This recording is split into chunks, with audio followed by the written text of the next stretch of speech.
여기 한국으로 견학을 오게 되었다는 프랑스의 해양고등학교 학생들이 있습니다. 그리고 이들이 인천항의 놀라운 인프라를 보며 감탄을 하던 그때 어떤 수상한 한국인 남성이 접근하더니 이내 충격적인 말을 하며 이들을 어디론가 억지로 끌고 가는데요. 그런데 두려움에 떨며 휴대폰을 집어들던 학생들은 이내 믿기지 않는 장면을 목격하고 그만 주저앉고 말았다고 합니다. 그렇다면 이들이 한국에서 대체 무슨 경험을 했던 것인지 자세한 내용 살펴보도록 하겠습니다. 안녕하세요. 저는 프랑스 출신의 마리우스라고 합니다. 저는 현재 프랑스에 있는 해양고등학교에서 항해사 과정을 공부하고 있는데요. 드넓은 바다를 제 손으로 항해하는 건 정말 생각만 해도 설레는 제 꿈이랍니다. 그러던 중 최근에는 제게 아주 좋은 기회가 찾아왔어요. 그건 바로 다른 나라로의 파견 교육이었는데 예비 항해사로서 다른 나라들의 바다와 해양 인프라를 경험할 수 있는 건 정말 값진 경험이었죠. 문제는 하필이면 행선지가 바로 한국이었다는 것입니다. 부끄럽지만 저는 프랑스에서 꽤나 알아주는 해양고등학교에서 수석을 독차지하고 있고 따라서 저는 해외 교육을 여러 차례 경험할 수 있었습니다. 그러나 이번에는 딱히 배울 것도 없어 보이는 한국으로 가게 되다니 이건 그저 시간 낭비일 뿐이라는 생각이 강하게 들더군요. 하지만 기관사 과정을 밟고 있는 친구 파블로의 생각은 조금 달랐어요. 그는 한국이 머나먼 아시아 대륙에 있는 국가라 낯설 수는 있어도 적어도 무시당할 국가는 전혀 아니라며 한국을 경험해보는 건 분명 좋은 경험이 될 거라고 말해왔거든요. 파블로는 허튼 소리를 하는 녀석은 아니었기에 저는 그의 말을 한번 믿어보기로 했습니다. 그리고 저희 학교에 선별된 학생들과 함께 한국 공항에 도착했을 때 저는 파블로의 말이 맞았다는 사실을 곧바로 깨닫게 되었죠. 왜냐하면 한국에서의 입국 수속은 정말 10초 만에 곧바로 처리가 되었거든요. 이건 아직 미성년자인 저희에게는 있을 수가 없는 일인데요. 앞서 말했듯 저는 비행기를 타고 해외에 가본 경험이 꽤나 많지만 미성년자라는 신분 때문에 보호자 동의 등 참조해야 할 서류들이 굉장히 많거든요. 하지만 제가 경험했던 모든 유럽 공항에서는 이러한 제 특수한 상황에 대한 대비가 전혀 안 되어 있었는데요. 직원들은 저를 어떻게 수속시킬지에 대한 정보가 아예 없는 경우가 허다했거든요. 그래서 저는 직원 실외수로 며칠간 공항에 억류되어 해외 경험 기회를 날려버린 적도 있고 기본적으로 반나절 이상은 공항에서 보내며 지루한 기다림을 견뎌야 했습니다. 그러나 한국의 상황은 완전히 달랐어요. 한국의 공항 직원들은 미성년자인 저희를 보자마자 저희에 대한 디지털 서류들을 넘겨보더니 이내 보호자 전자서명을 찾아서 곧바로 저희를 입국시켜줬거든요. 다른 나라들에서는 보호자 없이 입국한 저를 보고는 그저 발만 동동 구르더니 이내 자신에게 왜 이러한 시련을 주냐며 제게 원망스러운 눈빛을 보냈지만 오직 한국인 공항 직원만은 능숙하게 모든 일을 처리하고 저희에게 한국에 온 걸 환영한다는 여유 있는 인사까지 건넸죠. 저는 공항에서부터 멋진 모습을 보여주는 한국에 감탄을 할 수밖에 없었고 저희 학교에서 왜 굳이 머나먼 한국이라는 나라를 선택했는지 그 이유를 어느 정도 이해할 수 있었습니다. 어쨌든 그렇게 저희는 인천공항을 빠져나왔고 저희가 거점으로 머물 인천항 여객터미널로 향했어요. 그리고 인천항 터미널로 이동하면서 저희는 한국의 엄청난 인프라와 시설들에 깜짝 놀랄 수밖에 없었죠. 왜냐하면 분명 저희가 따로 찾아본 바로는 한국은 서울과 경기도 그리고 부산 정도가 잘 발달되어 있는 도시라고 했는데 인천은 한국에서 핵심 도시가 아님에도 엄청난 고층 빌딩과 멋있어 보이는 건물들이 즐비해 있었거든요. 사실 많은 사람들이 프랑스 하면 아름답고 잘 발달되어 있는 도시를 상상할 텐데 그건 파리의 일부 구역만 해당되는 이야기고 저희 학교 학생들 같은 평범한 바닷마을 사람들은 그러한 인프라를 거의 누리지 못합니다. 겨울에는 난방도 잘 안 되고 차를 타고 몇 시간을 달려도 3층 이상 되는 건물을 찾아볼 수조차 없죠. 그런데 인천은 바다도시라고 할 수 있고 아마 저희 마을과 비슷한 포지션일 텐데 어떻게 이렇게 놀랍도록 발전한 모습을 보여줄 수 있단 말인가요? 저는 인천의 놀라운 도시 인프라와 조화된 바다를 보고 바다가 이렇게나 아름답고 화려한 곳인지 처음 알게 되었습니다. 그러나 아직 놀라기는 일렀죠. 저희는 인천항 여객터미널에 도착하자마자 기절초풍하고 말았거든요. 왜냐하면 인천의 여객터미널에는 곳곳에 TV가 설치되어 있어서 승객들의 지루함을 덜어주고 있었고 공기청정기 또한 쉴 새 없이 돌아가며 터미널의 공기를 최적의 상태로 유지하고 있었기 때문입니다. 그리고 터미널은 무척이나 넓고 쾌적했음에도 어떠한 노숙인이나 거린들이 보이지 않았다는 것도 정말 놀라웠는데요. 만약 프랑스였다면 이 정도 시설의 터미널이라면 분명 수많은 노숙인들이 몰려와 자신들의 아지트로 점령해버렸을 것이고 TV와 공기청정기는 순식간에 도난당해서 작물가게에서 팔리고 있거나 모조리 분해되어 근처 철물점 주인만 신났을 것이 분명합니다. 프랑스는 난민 문제나 빈부격차 문제가 점점 심해져서 잠겨있는 상점도 수십 명의 노숙인들과 범죄 조직원들이 몰려들어 털어가는 게 일상이거든요.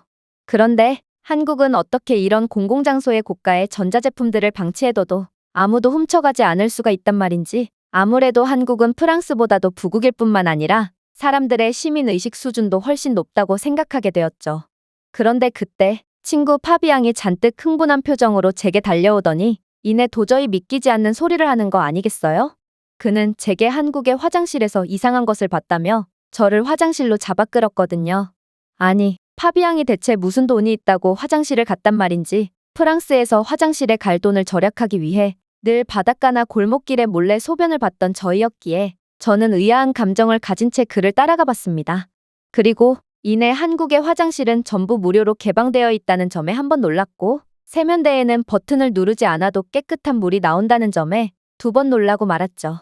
한국의 세면대는 사람의 동작을 자동으로 감지하는 센서가 달려있는지 그저 손을 수도꼭지 근처에 가져다 대기만 해도 물이 나왔고 심지어 비누까지 자동 센서를 달아놔서 저는 손도 대지 않고 깨끗하게 손을 씻을 수 있었습니다. 그리고 한국의 화장실은 거울을 터치하니 조명까지 켜지는 놀라운 모습을 보여주고 있었는데요. 이건 정말 살면서 처음 보는 기술이었기에 저는 약간의 황당한 감정마저 느껴야만 했습니다. 어떻게 터미널 화장실에 이러한 최첨단 기술을 구비해놓고 있을 수가 있단 말인지 화장실에서조차 아무렇지도 않게 최신 기술 인프라를 누리고 있는 한국인들의 모습을 보면 저희는 마치 과거에서 미래로 오게 된 촌뜨기 시간여행자 같다는 생각이 들었습니다. 사실 프랑스뿐만 아니라 유럽 국가들의 여객 터미널 건물은 해풍으로 삭아서 흉측한 몰골을 보이고 있을 뿐만 아니라 수도 시스템도 형편없어서 이런 터미널의 수도꼭지에서는 녹물만이 나올 뿐이죠. 물론 화장실을 이용하려면 1유로를 지불해야 하기에 터미널 근처의 바닷가에 가보면 유럽인들이 하나같이 모여서 바다의 소변을 보는 모습을 볼 수 있는 게 현실입니다. 하지만 한국은 화장실부터 이미 기술과 인프라 면에서 유럽 국가들과 현격한 차이를 보이고 있다니 저는 한국의 엄청난 저력에 혀를 내두를 수밖에 없었습니다. 그러나 그러한 놀라움도 잠시 갑자기 저희 학교 학생 무리에서 외마디 비명소리가 나는 거 아니겠어요? 저희가 놀라서 황급히 달려가 보니 가브리엘이 자신의 손목을 움켜쥔 채로 매우 고통스러워하고 있더라고요. 알고 보니 가브리엘은 처음 와본 외국에서 들뜬 마음에 조심성 없이 다니다가 그대로 뒤로 미끄러져서 손목을 다친 모양이었습니다. 불운하게도 그의 손목은 이게 손목인지 허벅지인지 분간하기 어려울 정도로 부어오르는 걸로 보아 가브리엘은 꽤나 심각한 부상을 당한 모양이었는데요. 저희는 이 상황에 몹시 당황해서 어찌할 바를 모르고 있었습니다. 그도 그럴 것이 가브리엘의 처참한 손목 상태는 병원이라곤 한 번도 가본 적이 없는 저조차도 골절이라는 것을 파악할 수 있을 정도였는데요. 하지만 이런 바다 근처의 터미널에서 병원 따위가 있을 리가 없었거든요. 그런데 그때 어떤 한국인 남성이 저희를 보고 즉각 달려오더니 이내 가브리엘을 부축하고 어디론가로 향하는 거 아니겠어요? 그런데 그는 어딘가 좀 이상했어요. 아니, 터널 밖으로 나간 뒤 차를 타고 도시로 나가서 병원을 찾아가도 모자랄 판에 이 한국인 남성은 오히려 터미널 안쪽으로 더욱 들어가는 다소 황당한 행동을 하기 시작했거든요. 가브리엘은 움직이는 것조차 힘든지 연신 비명을 질러댔고 저는 그런 친구의 고통스러워하는 모습을 보고 분노가 치밀어 오르기 시작했어요. 도대체 아픈 사람을 병원에 데리고 가지는 못할 망정 왜 자꾸 정반대의 길로 데려가는 건지 그의 쓸데없는 행동에 시간만 낭비하는 것 같았거든요. 그래서 저는 그에게 대체 어디를 가는 거냐며 짜증을 냈는데 그는 그저 묵묵히 가브리엘을 어디론가 끌고 갈 뿐이었습니다. 저는 그의 알 수 없는 행동에 약간의 스산한 감정마저 들었는데 사실 프랑스뿐만 아니라 유럽 국가들에서는 대가 없는 호의란 절대로 찾아볼 수 없기 때문입니다. 안 그래도 생전 처음 보는 가브리엘의 비명소리에 자신의 일처럼 즉각 나서는 이 한국인이 못 믿어왔는데 이제는 터미널 으슥한 곳으로 가브리엘을 끌고 가다니 저는 그가 너무도 의심스러워서 경찰에 신고하기 위해 휴대폰을 꺼냈는데요. 그러나 휴대폰을 꺼냄과 동시에 저는 충격적인 장면을 목격하고 할 말을 잃고 말았죠. 왜냐하면 정신을 차리고 보니 제 앞에는 병원이 떡하니 자리 잡고 있었기 때문입니다. 아니, 도대체 여객터미널에 어떻게 병원이 있을 수가 있단 말인가요? 저는 이런 믿기 힘든 모습에 도저히 현실을 인정할 수가 없었습니다.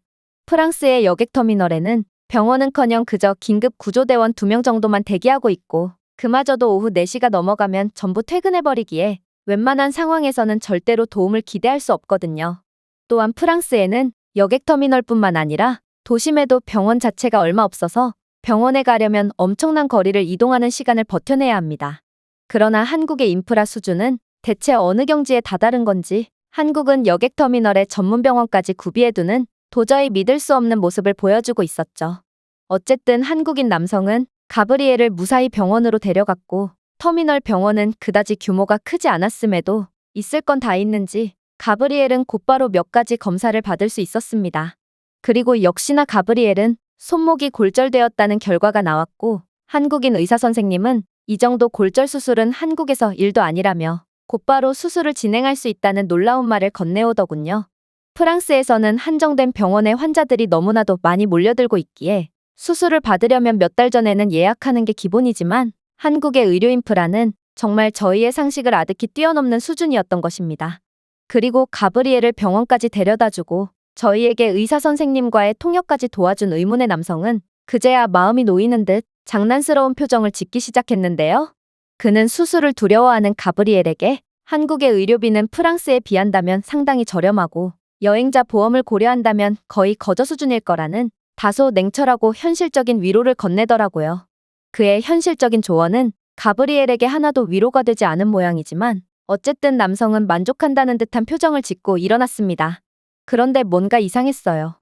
이 남성은 어떻게 저희가 프랑스에서 왔다는 것을 알고 있을 수 있단 말인가요? 하지만 의아함도 잠시 이 남성은 이내 자신은 저희 학교 학생들의 가이드를 맡은 터미널 직원이라고 소개했는데요. 그는 급한 일이 생겨서 늦게 도착하고 말았다며 이내 숙소에 짐부터 놓자면서 저희를 터미널 위층으로 데려가더군요. 도대체 이런 여객터미널에 무슨 숙소가 있단 말인지 저는 그의 뚱딴지 같은 소리에 의아한 채 따라 올라가게 되었습니다. 그리고 그가 말하는 숙소에 도착한 저는 정말 경악을 금치 못하고 말았죠. 왜냐하면 터미널 위층에는 정말로 직원을 위한 기숙사 시설이 존재했고 시설이 말도 안 될 정도로 훌륭해서 그저 헛웃음만 나왔거든요.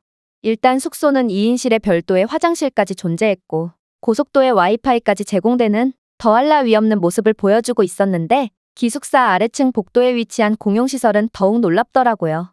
복도에는 세탁실과 헬스장, 그리고 샤워실 등이 갖추어져 있었고 숙박시설은 직원 전용 시설이지만 세탁실과 헬스장, 샤워실 등은 일반 고객들도 이용할 수 있다고 했거든요.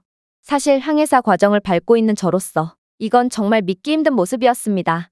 저는 프랑스뿐만 아니라 유럽 웬만한 여객 터미널을 경험해봤지만 직원들과 시민들을 위해 이 정도의 시설을 갖추고 있는 터미널은 단 한 번도 본 적이 없거든요. 유럽 최고의 선진국이라는 프랑스조차 터미널에는 기숙사는커녕 몸을 늘 수 있는 별도의 개인 공간조차 없는데요. 그래서 항해사들이나 선장들은 일을 마치고 돌아오면 대합실 의자에서 쪽잠을 청하거나 터미널 구석진 곳에 신문지를 깔고 자는 것 밖에 별다른 수가 없습니다. 그리고 샤워실은커녕 일반 세면대에서조차 녹물이 나오고 있는 게 현실이라 늘 바닷물로 지저분한 몸을 씻어야 하죠. 솔직히 바다에서는 그렇게나 멋있는 모습을 보여주는 선장이지만 새벽에 여객터미널 구석에서 쪽잠을 자고 있는 모습을 본다면 이게 노숙인인지 선장인지 구분도 안 될 지경인데요. 이러한 형편없는 복지는 제 선장의 꿈에 대한 회의감마저 밀려오게 만들곤 합니다. 그러나 한국은 기술자에 대한 대우를 완벽하게 해주고 있었고 이러한 놀라운 인프라는 시민들도 함께 누릴 수 있다는 점이 너무나도 부러웠어요. 실제로 항구에서 장난을 치다 물에 빠진 아이의 옷을 세탁해야겠다며 터미널 내의 코인 세탁실에서 빨래를 하는 한국인의 모습을 보면 한국은 정말 프랑스와는 수준이 다르다는 것을 여실히 느낄 수 있는데요. 아마 터미널에서 옷을 세탁할 수 있는 국가는 한국이 유일할 테죠. 심지어 터미널에서는 관광객을 위한 대여 서비스도 제공하고 있었는데 인천항 터미널에서는 관광객들의 보조 배터리와 삼각대를 대여해주는 기발한 서비스를 제공하고 있었고 심지어 편도 고객을 위해서 배에서 내리면서 장비를 반납할 수 있는 시스템까지 갖추고 있더라고요. 인천항 터미널에 이러한 사소해 보이지만 창의적인 서비스 덕분에 배에 탑승하는 수많은 외국인 관광객들은 연신 미소를 지으며 대여한 삼각대로 자신들의 친구와 애인들과 즐거운 추억을 남기고 있더라고요. 프랑스의 터미널 직원들은 일하기 싫어서 죽겠다는 표정으로 기계적이고 불친절한 응대를 일삼을 뿐이었지만 한국인 직원들은 어떻게 이렇게 능동적이고 창의적으로 일을 처리할 수가 있는지 저는 한국보다 뭐 하나 뛰어난 게 없는 프랑스의 현실에 안타까운 감정마저 느꼈습니다. 이번 한국행은 제가 그동안 후진적인 유럽에서만 갇혀 살았던 우물안 개구리였음을 여실히 느끼게 해줬고 세상은 바다만큼이나 참 넓다는 것을 느끼게 해줬습니다. 이 외국인의 글은 여기까지입니다. 한국에서 놀라운 경험을 했던 프랑스인의 사연이었습니다. 제가 준비해온 내용은 여기까지입니다. 끝까지 시청해주셔서 진심으로 감사드리며 여러분들의 구독과 좋아요, 알림 설정은 영상 제작에 큰 힘이 됩니다. 이상 세모튜브였습니다.